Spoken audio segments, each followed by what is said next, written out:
te abençoe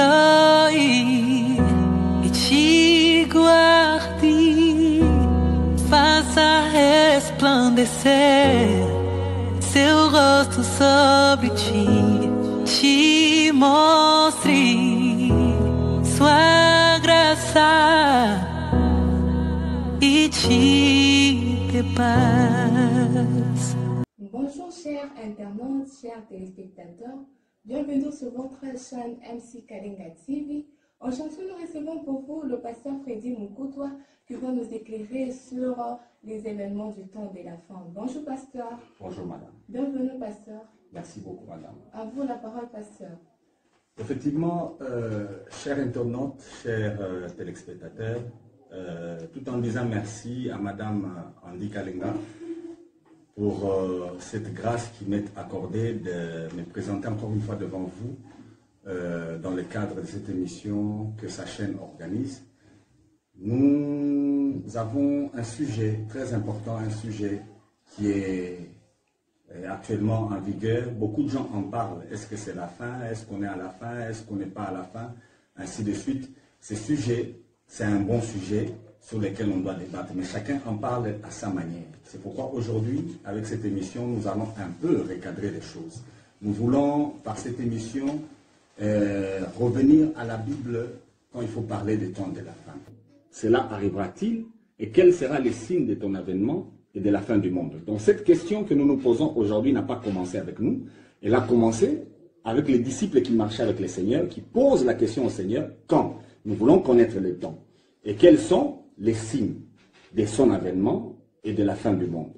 Verset 4, Jésus leur répondit, prenez garde que personne ne vous séduise. Et aujourd'hui, j'ai dit la même chose. À vous qui nous suivez, prenez garde que personne ne vous séduise. Car plusieurs viendront sur mon nom, disant, c'est moi qui suis le Christ, et ils séduiront beaucoup de gens. Vous entendrez parler de guerre et des bruits de guerre, gardez-vous d'être troublés, car il faut que ces choses arrivent.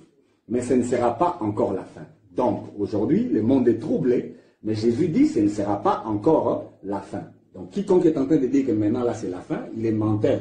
Il n'est pas dans la parole de Dieu, parce que quand il y a ces troubles et toutes ces histoires, ce ne sera pas encore la fin. Une nation s'élèvera contre une nation, et un royaume contre un royaume, et il y aura en divers lieux des famines et des tremblements de terre. Tout cela ne sera que le commencement de douleur. Et voilà ce que Jésus dit. Quand nous voyons toutes ces choses arriver, les troubles, les maladies et toutes ces histoires-là, la guerre et consorts que vous suivez à la télé dans les informations, sachez-le que ça, ce n'est pas encore la fin. La lumière, la première lumière que j'aimerais nous donner, c'est laquelle? Ce n'est pas encore la fin quand nous voyons tous ces signes-là. Jésus dit, ce n'est que le commencement de la fin. S'il vous plaît, pasteur, donc le problème du Covid-19, ce n'est pas encore les signes qui sont en train de nous prouver que c'est la fin du monde. Non, madame. Ce n'est pas parce que nous nous préservons, en respectant ce que l'OMS a dit, en respectant ce que les autorités disent, en nous donnant des règles, garder la distance, se laver les mains, tousser dans le coude, mettre des masques. Ce n'est pas parce que nous respectons toutes ces choses-là que nous croyons que c'est la fin, madame. Ce n'est pas encore la fin. Jésus est clair. Quand nous allons voir toutes ces choses-là, ce n'est que le commencement de la fin. Vous venez de nous dire que ça, ce n'est que le commencement du temps de la fin. Maintenant, quels sont ces événements du temps de la fin? Nous aimerions vraiment de savoir quels sont ces événements.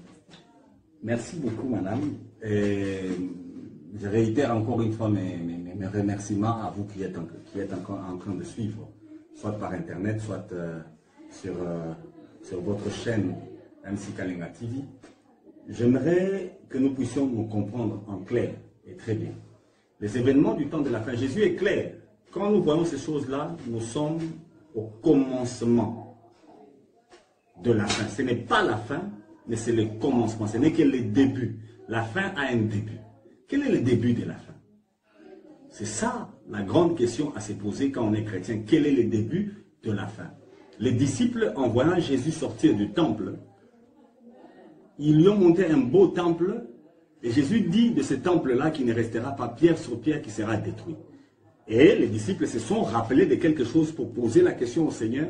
Est-ce en ce moment-là que tu viendras rétablir ton royaume? Donc le rétablissement du royaume du Christ sur la terre, c'est un événement de la fin. Parce que à la question des disciples, Jésus parle de la fin. Or, eux, ils parlent du rétablissement du royaume d'Israël. Donc, nous comprenons que le royaume d'Israël, c'est un événement de la fin.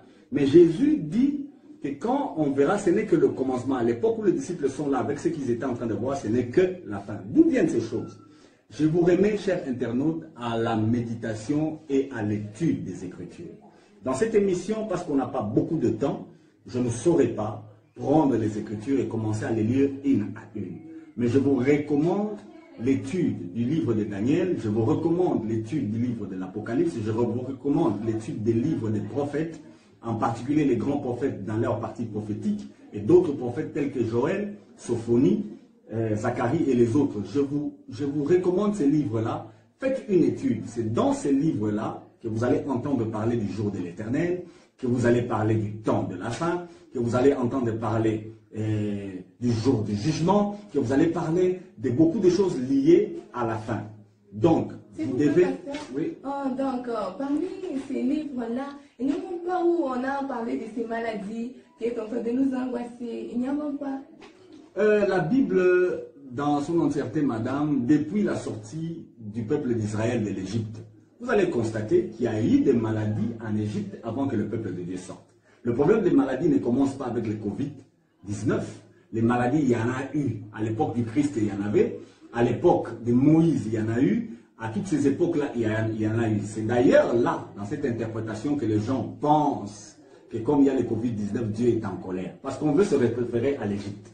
Or, nous ne sommes pas à l'époque de l'Égypte. Ce temps ici, c'est un autre temps. Jésus dit que ce n'est que le commencement de la fin. C'est quoi le commencement de la fin? Le commencement de la fin, le premier événement qui a suivi la réponse de Jésus, c'est quoi le premier événement? Jésus est mort, il est ressuscité. Ça, je l'ai dit, pour le salut de l'humanité. Ça, ce n'est pas un événement lié au temps de la fin. Mais dès que Jésus est monté au ciel, il a envoyé son esprit, il y a l'accomplissement de Joël 2,28. Joël 2,28 dit quoi? Dans les derniers jours, vous recevrez une puissance lorsque le Saint-Esprit descendra sur vous, et vos fils et vos filles prophétiseront, vos jeunes gens auront des visions et vos vieillards auront des songes. Et Jésus l'a répété dans Acte 1 à ses disciples qui doivent attendre la descente du Saint-Esprit. La descente du Saint-Esprit a ouvert le premier événement. Quel est ce premier événement? C'est le temps de l'Église. Le temps de l'Église est le premier événement du temps de la fin. Mais avant que je parle du temps de l'Église, j'aimerais reculer un peu. Parce que nous avons dit que le temps de la fin, c'est au passé, c'est au présent, c'est encore au futur. Je recule un peu. En reculant un peu, vous allez constater avec le livre de Daniel. En clair, Daniel a fixé les périodes liées au temps de la fin. Et en fixant ces périodes, il a décalé un temps qu'on appelle le temps des nations. Daniel 2 et Daniel 7 fixent un temps dans le temps de l'univers qui est le temps des nations, et c'est le temps que nous sommes en train de vivre qui est le temps des nations. Dans ce temps-là, Dieu dirige le monde au travers les nations. C'est pourquoi Jésus a précisé, un royaume va s'élever contre un autre, une nation va s'élever contre une autre nation, et le temps des nations fait partie de ce temps que nous sommes en train de vivre. Maintenant, c'est dans les temps des nations que les événements du temps de la fin apparaissent. Le premier, c'est l'Église. Maintenant, quand vous avez dit, Daniel a fixé que ça, c'est le temps des nations. Maintenant, prenons pour les gens, les pasteurs, soit les serviteurs de Dieu, les prophètes, sont en train de dire que cette maladie annonce déjà la fin. C'est une contradiction avec ce que nous venons de lire. La maladie n'est même pas un événement du temps de la fin. La maladie n'est qu'un signe. Jésus a parlé des événements. On a parlé de l'avènement, on a parlé aussi des signes. Il y a des signes, les guerres, les famines, les maladies, toutes ces choses-là, les pandémies, ce ne sont que des signes, ce ne sont pas des événements. Les événements, ce sont ceux-là que je suis en train de détailler ici. Le premier événement du temps de la fin, c'est l'Église. Il faut que l'Église quitte le monde pour qu'on passe au deuxième événement. Le premier événement, comme la parole nous dit, dans Joël 2,28, c'est quand le Saint-Esprit est descendu, un temps a commencé, c'est le temps de l'Église. Et c'est le temps que nous vivons. Pendant ces temps ici, les maladies ne commencent pas avec nous, les guerres ne commencent pas avec nous. Il y en avait déjà au temps des apôtres et il y en aura même après nous. Mais le jour où l'Église va partir, c'est ce jour-là où le premier temps, Le premier événement, pardon, va passer. Et nous allons passer au deuxième événement. Premier événement, l'Église. Ça commence avec la descente du Saint-Esprit. Ça va se terminer avec le départ du Saint-Esprit qu'on appelle l'enlèvement dans la Bible, où l'Église sera enlevée. L'Église, c'est qui? C'est nous qui sommes vivants, qui croyons en Jésus. C'est aussi ceux-là qui sont morts, qui ont cru en Jésus. Et nous et eux, nous allons partir. Et dès que nous partons, nous passons au deuxième événement. Quel est ce deuxième événement? C'est la tribulation. Et la tribulation, c'est le deuxième événement qui va arriver dans le monde. Et c'est ce temps de la tribulation qui va donner le règne à l'Antichrist. Ce n'est pas maintenant que l'Antichrist va régner. Vous fouillez un vaccin parce que vous croyez que le vaccin, c'est les 666. Vous fouillez la puce qu'on veut mettre dans le corps des gens parce que vous croyez que la puce, c'est 666. Vous vous trompez. Si vous fouillez cette puce-là, fouillez aussi vos puces qui sont dans les téléphones. Fouillez tout ce que les adresses que nous avons sur nos maisons, nos cartes de crédit. Fouillons toutes ces choses-là. Parce qu'on dira que ça c'est 666. Ce n'est pas ça 666. 666 va arriver dans la tribulation. Ce n'est pas maintenant. Il faut que l'Église parte. Quand l'Église va partir, alors l'Antichrist va apparaître. Il va régner pendant la tribulation. Et la tribulation, quand la tribulation va se terminer, elle commence avec l'enlèvement. Elle va se terminer avec le retour de Jésus-Christ en gloire. S'il vous plaît, pasteur, les Covid-19 ne fait pas l'enlèvement parce que les gens partent chaque jour. Les gens sont en train de mourir. On ne sait quoi. Donc on se demande, c'est quoi? C'est pas ça la tribulation? Jésus est clair que personne ne vous trouble. Avec tout ce qui arrive là, que personne ne vous trouble. La mort physique n'a rien à voir avec le péché. Elle n'a rien à voir, parce que si ça avait quelque chose à voir avec le péché, Jésus ne serait jamais mort. Jésus n'a jamais commis de péché. Pourquoi il est mort? Si Jésus est mort, c'est parce qu'il est venu pour mourir. Le corps physique ici, il doit mourir. Ne vous étonnez pas s'il y a des gens qui meurent. Ils peuvent bien mourir, mais heureux les morts en Christ, car ils vont se réveiller. Nous allons partir avec eux. Vous qui m'écoutez, croyez en Jésus. N'ayez pas peur de la mort. N'ayez pas peur de celui qui peut tuer les corps. Et en finalité, il n'a rien à faire. Ayez plutôt peur de celui-là qui, après avoir tué le corps, va aussi détruire l'âme. S'il vous plaît, pasteur, parce que nous entendons les pasteurs sur les radios, sur des télévisions en train de nous dire que ces maladies est arrivée à cause du péché que les hommes ont fait. C'est pour cela que ces maladies ont eu lieu. Qu'est-ce que vous voulez dire? Jésus est arrivé à la croix, il est mort à la croix à cause du péché. C'est ce que dit la Bible, madame. Jésus est mort à cause du péché. Il n'y a pas une autre solution au péché que la mort de Jésus.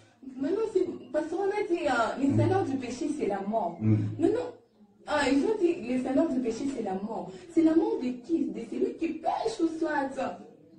Relions toute la Bible. Il n'y a pas que ce verset qui dit le salaire du péché, que c'est la mort. Il y a aussi l'autre verset qui dit aussi, en clairement, l'âme qui pêche, c'est celle qui mourra. Le salaire du péché n'est pas la mort physique. C'est la mort de l'âme. C'est l'âme qui pêche, c'est l'âme qui mourra. Le péché n'a rien à voir avec la mort physique. La mort physique, quand on dit le salaire du péché, c'est la mort. La mort physique que Dieu acceptera par rapport au péché, c'est la mort de l'innocent. Depuis le jardin d'Éden, quand il y a eu le péché, un innocent était mort. On a sacrifié un animal qui était innocent. Et pour l'humanité entière, Dieu a aimé le monde, il a donné son Fils unique pour que celui-ci meure pour l'humanité entière. Parce que c'est le seul homme qui a vécu sur cette terre qui n'a jamais péché. C'est le seul innocent. C'est pourquoi lui, il est mort. Le salaire du péché, c'est la mort, oui. Mais la mort de qui? La mort physique de Jésus. C'est juste ça. Maintenant, nous devons comprendre qu'après la tribulation, Jésus va revenir avec nous, l'Église. Et c'est là qu'on parle de l'Armageddon. À la fin de la tribulation, il y aura Armageddon où l'Antichrist sera détruit. Et avec la destruction de l'Antichrist et de tous ceux qui sont rebelles à Christ, mais il y aura aussi le salut d'Israël. Parce que le temps de la tribulation, Dieu veut sauver Israël. Au temps de l'Église, Dieu veut sauver le monde entier. Et après le salut d'Israël, c'est là maintenant la réponse de Jésus, la question des disciples, parce qu'ils voulaient que Jésus vienne rétablir le royaume. C'est au millénium qui est le troisième événement du temps de la fin, au millénium que Jésus va rétablir le royaume d'Israël. Jésus va diriger le monde entier, il va régner sur la terre, mais en Israël. Et dès que ce temps va passer, ce temps aura 1000 ans, dès qu'il va passer, nous allons passer au quatrième événement du temps de la fin, que Ézéchiel appelle Gog et Magog. C'est un moment où le diable sera arrêté, il va attaquer les mondes parce qu'il sera enchaîné. Je ne reviens pas à ces choses-là parce qu'on n'est pas en train d'enseigner l'eschatologie. Mais un jour, si vous m'invitez encore, on va enseigner sur ça. Et Gog et Magog, Jésus-Christ va revenir le même et le diable sera jeté en enfer. S'il vous plaît, on peut avoir la définition de Gog et Magog, parce que celui qui nous écoute peut se demander Gog et Magog. C'est vraiment un mot qui apparaît un peu difficile. Si vous pouvez un peu nous éclaircir sur ça. Ce ne sont que des lieux, ce ne sont que des indications bibliques. Ce sont des endroits qui se trouvent au Moyen-Orient.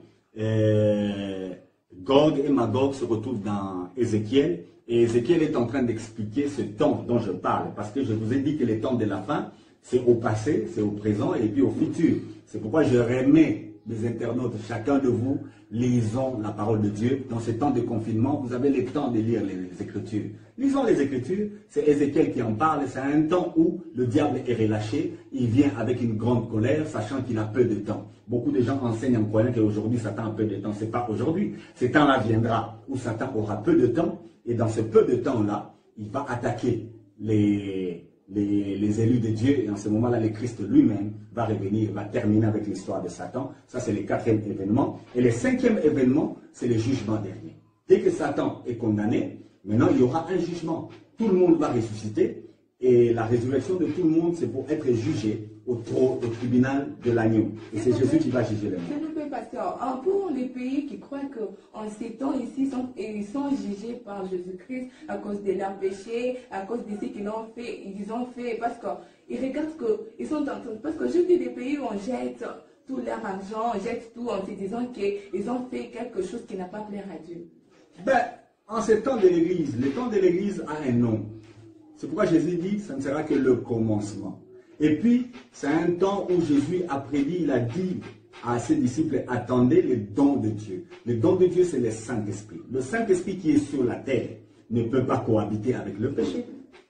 Le Saint-Esprit ne peut pas cohabiter avec le péché. La présence du Saint-Esprit, le péché a été ôté du monde. Merci beaucoup, pasteur. Nous constatons qu'il y a tant de choses à parler. La télévision, c'est le temps. Quel est votre mot de la fin, pasteur? Merci beaucoup à MC Kalenga TV. Merci à vous, Madame Gloria, pour m'avoir reçu. Je dirais juste ceci à nos amis qui nous suivent. Que personne ne vous trouble. N'ayez crainte de rien. Ce n'est pas la fin du monde. Le coronavirus n'est pas la fin du monde. Le coronavirus n'est même pas un événement lié au temps de la fin. Ce n'est qu'un signe qui parcourra les événements. Et ces temps ici, ce sont les temps de l'Église. L'Église doit aller prêcher de l'Évangile et faire des disciples. C'est l'Église qui va déterminer sa fin. La fin de l'Église arrivera quand la dernière personne va entendre la parole de Dieu. Et si nous prêchons l'Évangile, alors le Seigneur reviendra et nous, Église, nous partirons. Chers téléspectateurs, chers internautes, à la prochaine.